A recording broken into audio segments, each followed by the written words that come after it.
Sam Greene is Director of Democratic Resilience at the Centre for European Policy Analysis. He joins us live from Washington, D.C. Thanks for being with us. How significant would you say is this expansion of energy trading, in particular between Russia and China?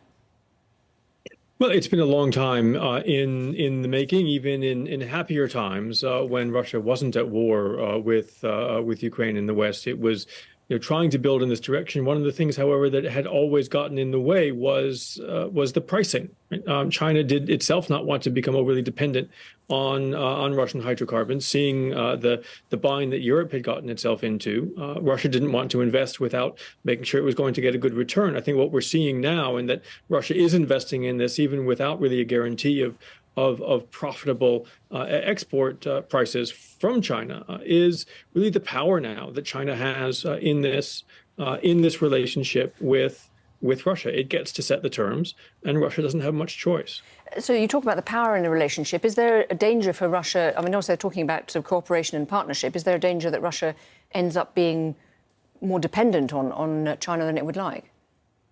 Well, the reality is that dependence is there. And again, it's not something about which Putin has much of a choice. The entirety of his project at the moment, both in the war in Russia, the war in Ukraine, the sustainability of that war, the sustainability of his regime and of his economy at home really are dependent on his ability to replace what he's lost in Europe in terms of an export market, but also in terms of a source of finance, direction of trade, with what China can offer, which means he doesn't really get to pick the terms of that relationship. If you look through everything that Putin and Xi announced after the summit, privileged positions for China in the Russian Far East and in the High North with the Arctic Sea Route, privileged positions for China in replacing Western businesses that have left Russia, privileged positions for China in the energy trade, as we just mentioned, in agricultural trade.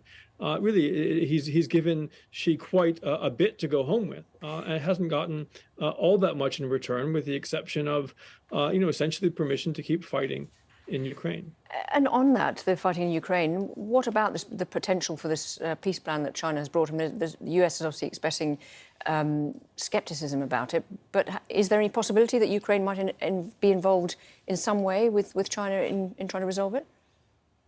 Well, I think that Kyiv will certainly listen to what Xi has to say. Kyiv has no incentive to alienate China. China is going to be an important player in the world and potentially in the Ukrainian economy itself, at least as a trading partner, right? But the reality is that the peace plan, which I would put in inverted commas, frankly, doesn't meet the basic standards from a Ukrainian point of view. It pays lip service to territorial integrity as a principle, but doesn't say anything. It doesn't really require Russia to give up anything of the territory that it has taken. All of the compromise, all of the forbearance is required from the Ukrainians in this draft, and nothing really is demanded of the Russians. And so I think from Kyiv's perspective, it's simply a non-starter.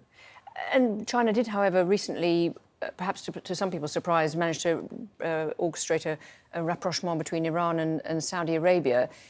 With that under their belt, is there any chance that they might sort of come up with some sort of surprise solution or potential solution for Ukraine?